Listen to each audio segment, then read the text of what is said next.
So thank you so much for being willing to do this.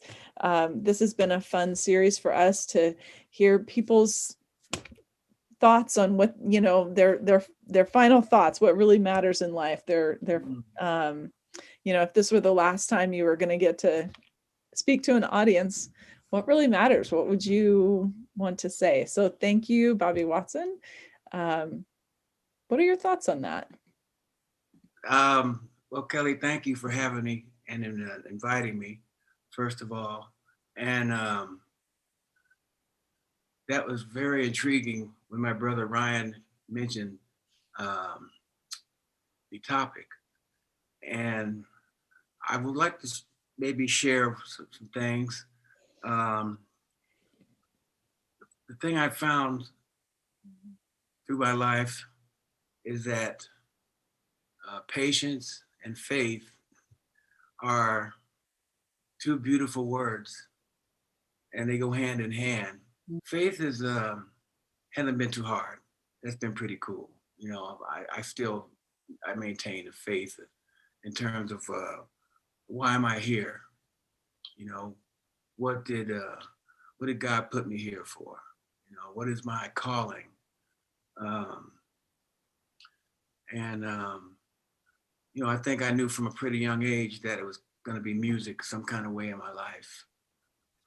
But I remember in the fourth grade, they had career day, and they would bring this big book with a bunch of books, and they would give them around to everybody in the class. Sometimes you would share, and it was an occupation book from A to Z. And so you could go and see architect, you know, go through there, carpenter, dentist, on up through the alphabet, and so I flipped straight to musician, because I went and saw, teacher, scientist, whatever, they'd have a definite salary range, you know. At that time in the 60s, they said, well, dentists were making between 40 and 60,000, doctors, carpenters could be this from this X number to that X number. And so, I think, okay, so I'm running running straight to musician. And then they said, well, musicians, depends. Elvis Presley makes this much, Horowitz makes this much, uh, jazz musicians. So up there in the salary part, it had zero to question mark. I was like, and as a fourth grader, coming from uh, a family with both parents, and at the time, five brothers, I think I had, or it was five of us or four of us, anyway. And I was getting 3 square meals a day, and I knew I'd heard my dad play in church all the time. Every almost every Sunday. So music was there, and I love music. But then I also was scared about the insecurity. Mm-hmm. And so I thought about, well, well, since my dad's coming from aviation, I like weather and, try to watch the clouds and forecast. And that takes a bit of creativity and intuition and interacting with nature. That's kind of, I can feel that too, because like music is from your feelings, your imagination, and So I said, I think my plan B, I'll do weatherman, and then I'll play music on the weekends. So I went to weatherman, and it said see meteorologist. So I learned a new word that day.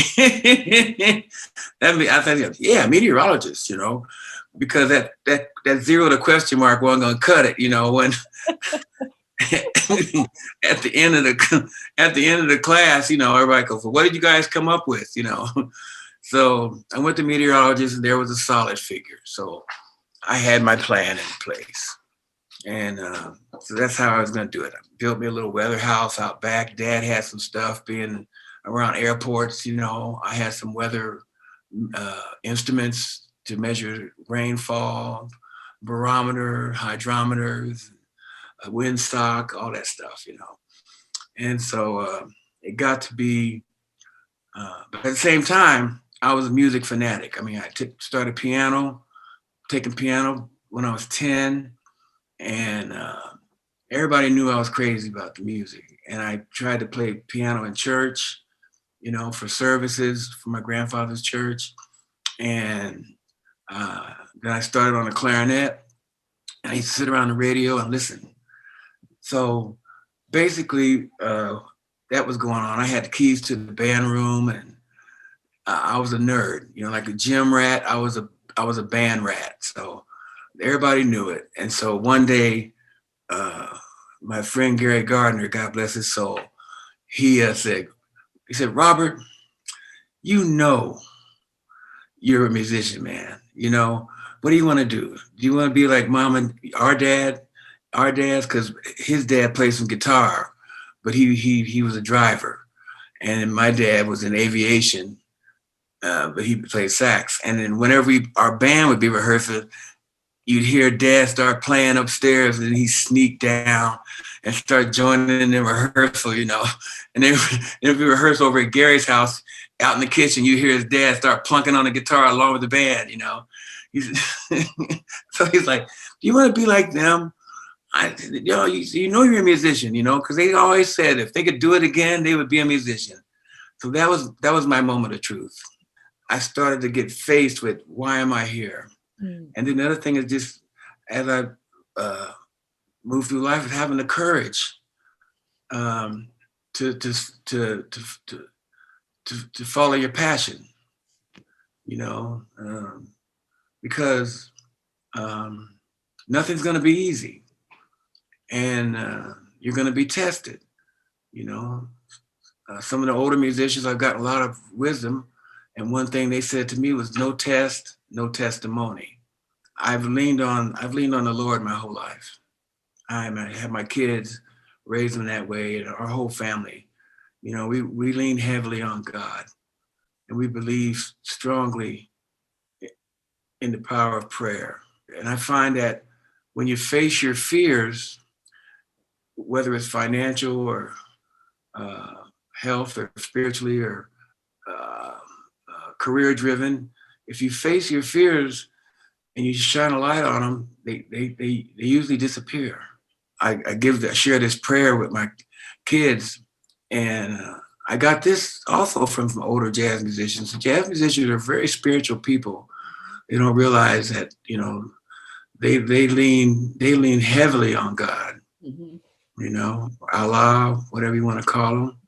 I have this prayer that they taught me. I taught my kids because they're younger now, and I went through the same thing. An opportunity will come, and you don't know whether you'll get it or not. You apply for a job or a position or opportunity, and so we just say, Lord, if this is meant for us, bring it to us. And Lord, if it's not meant for us, keep it as far away from us as you can.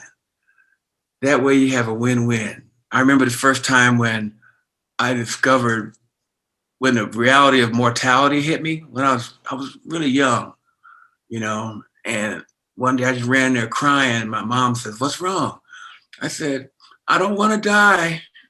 I don't want to die. I don't want you to die. I don't want to die. We're gonna."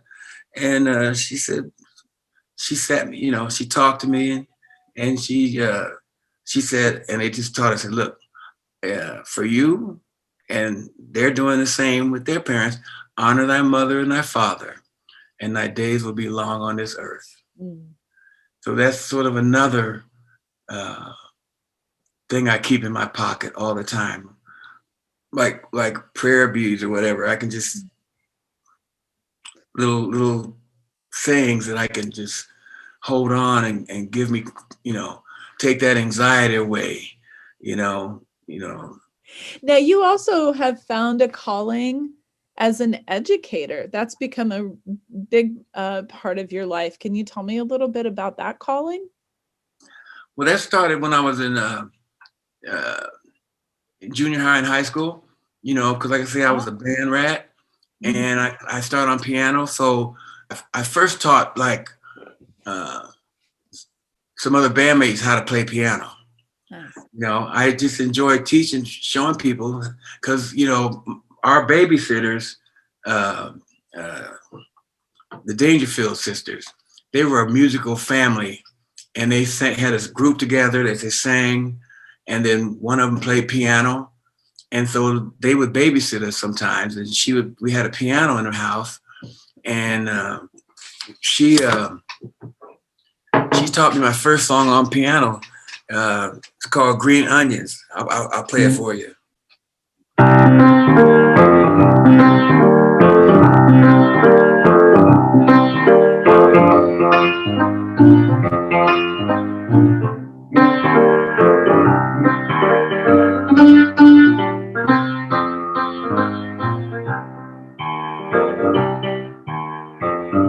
You know, so I got a real big kick out of learning that, and she would show me stuff. She showed me some My Girl, real simple stuff.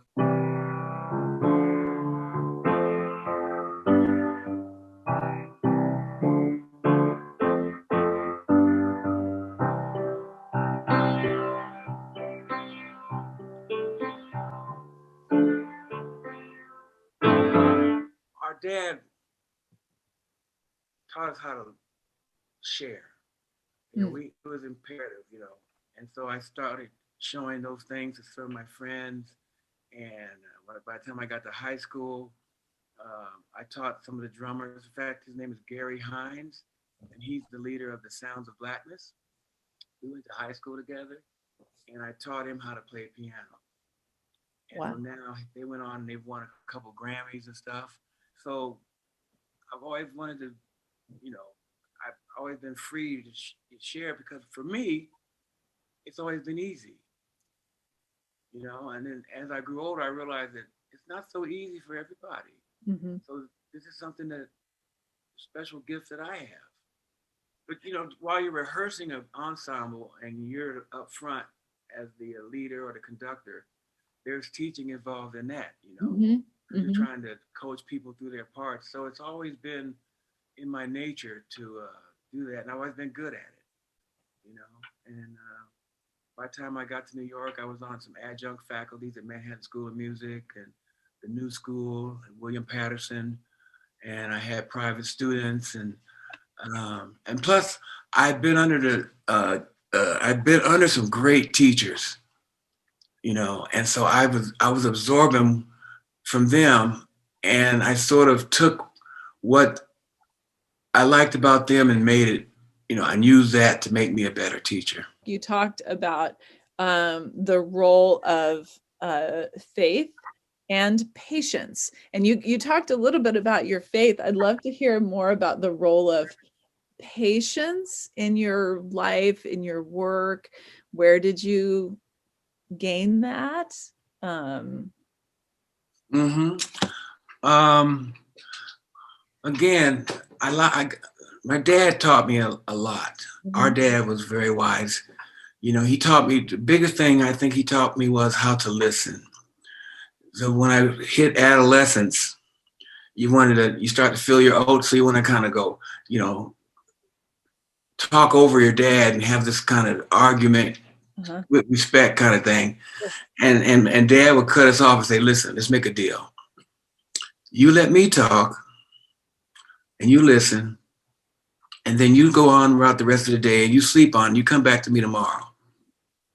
And if you still don't agree, I'll listen to you. And I would say 9 times out of 10, he was right. I didn't ever come back. And so also, but being young, you want things to happen fast. And when I got when I got to New York and I got with Art Blakey and the Jazz Messengers, and Art Blakey, Blakey, he was a great mentor to young folks. And even before him, the older guys would say, because when you're young, you want it so bad, you want to get there, and it doesn't manifest itself always like maybe athletes, they manifest their gifts earlier in life. And You know, so by the time they're 34, 35, they're like kind of like looking at retirement. But for artists, we're just hitting our stride. And so uh, Rome wasn't built in a day. That's what they told me. Rome wasn't built in a day. And, you know, I was like, you know, and they said, just keep on living. You'll get it. Just keep on living. And so things like that instilled patience and also kept me from being envious or Mm. jealous of someone else who maybe is a little bit further along in Mhm. another lane. You know, they said, you know, you got to stay focused on your lane. It's like if you're on the freeway, you know, there's cars passing you all the time. You know, some cars are local cars. You know, they're going to get off on 36th Street, but there's some cars are just passing through town, heading on toward the next destination. So you can't be focused on what other kind of cars that people are driving. Just drive your car. You know, just you know, trust that God gave you your car to drive, man, and you just stick with that. You know, but the patience, you know, that helped me eliminate uh, the tendency to be jealous of Mm. someone else that had something what I thought Yeah. I didn't have. You know, musicians, they talk to you with these little wisdom chips, you know, Yeah. and you see them living it. Uh-huh. And you figure, you know, when I got with Art Blakey, he was already in his late 50s. And so you could see, you know, consider the source. You know, be open to criticism, but always consider the source. Mhm. And these people were successful, so I listened to everything they did. And sometimes I listen to people that, you know, I don't really respect in my heart, but I still listen to them because you're probably going to get something out of it. You Mm. know, so that listening part tied in from my dad, the ability to listen, and then the patience, and between those, it sort of fuels this faith, you know, eh, as I grew and realized that I have something that not everybody has, this gift, you know, 'cause all my brothers played saxophone. We had a family band, man. Mm. Ryan played trumpet. I had a clarinet player. We had trombone. We had drums, you know. I'm the only one that was my calling, Uh-huh. you know. So it's you know, and I also learned that they said the truth. One of I have a lot of these phrases, you know, but Yeah. it's like the truth is bitter medicine, but it takes a man or a woman to swallow it, Mm. you Yeah. know. And that's another thing, because you know they wouldn't they would say some things to me that I thought were, man, why are you saying this to me? It's so hurtful to me, you know. You know, and they would tell me, Bobby, you're too sensitive, you know. And he said, if I didn't love you, I wouldn't say nothing to you, Mm. or I would tell you what you want to hear. You know, because a lot of people they want to hear certain things, you know. And but when a person loves you, they're going to tell you some things you might not want to hear. Yeah. And so I had to get over that, you know. And all this stuff has made me um, a stronger person, but a better person, but still incomplete, you know, Mhm. not done. The jazz as a art form is so particular. It's particular to the American experience. There's so many metaphors around jazz. It's such a particular art form. Why were you drawn to it? What does it mean to you? Talk about jazz as an art form a little bit. My first time playing in public was in church, and I played the clarinet and I played the Battle Hymn of the Republic, you know, and everybody said, Amen, you know. And plus, I'd heard my dad, and I'd never seen my dad read music, you know. And there was, and my aunt, there was never no music Mhm. playing the piano in church. She could hear in keys. And so I grew up around people using their ears and their imagination. That was the big part that attracted me. That uh, at the time I didn't know it was jazz. I didn't know I was a jazz musician, a young jazz musician. I just knew that when I sat in concert band and I was playing first chair clarinet, I would always add extra notes, you know, because I'd be hearing him, even if, John Philip Sousa, I'd be adding little stuff in between the cracks, and the band director would say, Watson, stop padding the parts, and I'm like, and I try to sneak them in because I couldn't resist. I'd hear them and I had to play them, because I just thought they should be there, And so and then around 11th grade, Mr. King, our American history teacher, he turned the second half of American history into jazz history because he saw us, he was watching us. And so he said, oh, them guys, they need to hear about some jazz. Although, I didn't have one record, we had little bands and I used to learn off the records and I'd improvise and try to express myself. And he would play drums at night, Mr. King. So he took us through the whole history of jazz with these books, the whole class. But he was really targeting about 3 or 4 of us and took us up to 1970. That's when it was. And when he played them records and he talked about it, I said, that's what I am. I'm not crazy. There's other people that came before me, like, I'm a jazz musician. So I latched onto it because the imagination and expression. And I always said that, why do you play jazz? They asked me, I said, because there's certain things that I can express through my music that I can't put into words. And that's what got me. You would get this feeling listening to Charlie Parker or Coltrane or different artists, Jackie McLean and whatnot. And it would bring a feeling, you'd either reminisce or dream or just happy or make you cry. And I couldn't write that stuff down. Like I said, I backed into jazz. I didn't even know, I just heard my dad blowing and he knew it, but we never really discussed it, And so when I found that out, I went to the record store and I started bringing jazz records into the house. And then my dad go, oh yeah, that's so-and-so. So-and-so. I'm going, you never said anything, I thought I was showing him some new stuff. He goes, oh yeah, Gene Ammons. Yeah, that's one of my favorites. Oh, so I backed into it, Kelly. And that's what has kept me alive, the imagination and the spontaneity and to put yourself out there. The challenge is to be able to not be afraid to make mistakes because in jazz, mistakes are the gateway to discovery. And in life too, I think. Well, let me give you a quick example, okay? Because you can't really talk about it. Let me just play. I'm gonna play something you guys all know. I was hoping you would do that. All right. So this is how we do it. Okay.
bring it out on your instrument. My instrument lets me know what kind of day I'm having.